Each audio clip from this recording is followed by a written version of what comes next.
حضرت عائشہ صدیقہ رضی اللہ تعالیٰ عنہ فرماتی ہیں کہ نبی پاک صلی اللہ تعالیٰ علیہ وسلم جب بھی گھر تشریف لاتے آپ مسکراتے ہوئے تشریف لاتے۔ اس کا مطلب یہ ہوا کہ گھر میں آنے کا جو ایک عمدہ اور خوشگوار طریقہ ہے وہ یہی ہے کہ گھر میں آئیں تو مسکراتے ہوئے آئیں، بیوی کا سامنا ہو تو مسکراہٹ کے ساتھ اس سے ملاقات کریں۔ بہت سے لوگ بہت سی وجوہ سے اپنا رویہ اس کے برعکس رکھتے ہیں۔ جو دنیا دار قسم کے لوگ ہیں، بعض اوقات جو ان کی ایگو ہے، جو ان کا ایروگنس ہے، وہ ایسا ہوتا ہے کہ گھر میں آتے ہیں تو مونچھوں کو تاؤ دیتے ہوئے اور اپنا چہرے کے اوپر ایک قسم کا بھیانک قسم کا منظر پیش کرتے ہوئے اور گھمبیر قسم کی صورت بنا کے گھر میں آتے ہیں کہ گھر والے آتے ساتھ ہی خوف زدہ ہو جائیں کہ گھر میں پتہ نہیں کون داخل ہو گیا۔ اور جو تھوڑا سا نیکی کے ساتھ وابستہ لوگ ہیں،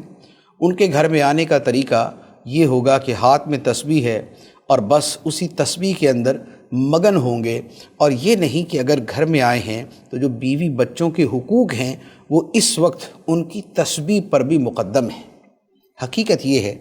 کہ اگر گھر میں آنے پہ اس طریقہ کار پہ عمل کیا جائے اور جو خوشگوار فیملی اور خوشحال فیملی کے حوالے سے نبی پاک صلی اللہ تعالیٰ علیہ وسلم کا طریقہ اور تعلیم ہے،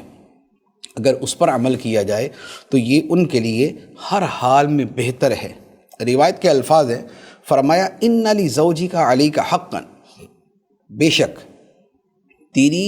بیوی کا بھی تجھ پر حق ہے۔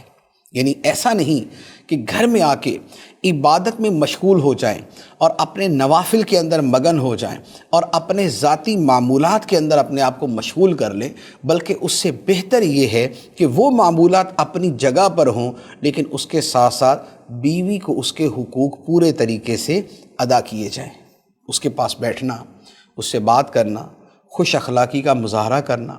اس کی مزاج پرسی کرنا، اسے خوش کن باتیں کرنا، ایسی بات کرنا کہ جس سے اس کا دل خوش ہو، جس سے دن بھر کی تھکاوٹ اس کی دور ہو جائے، اس انداز میں پیش آنا یہ اعلیٰ درجے کے اخلاق حسنہ میں سے، نبی پاک صلی اللہ تعالیٰ علیہ وسلم کی سنت میں سے ہے۔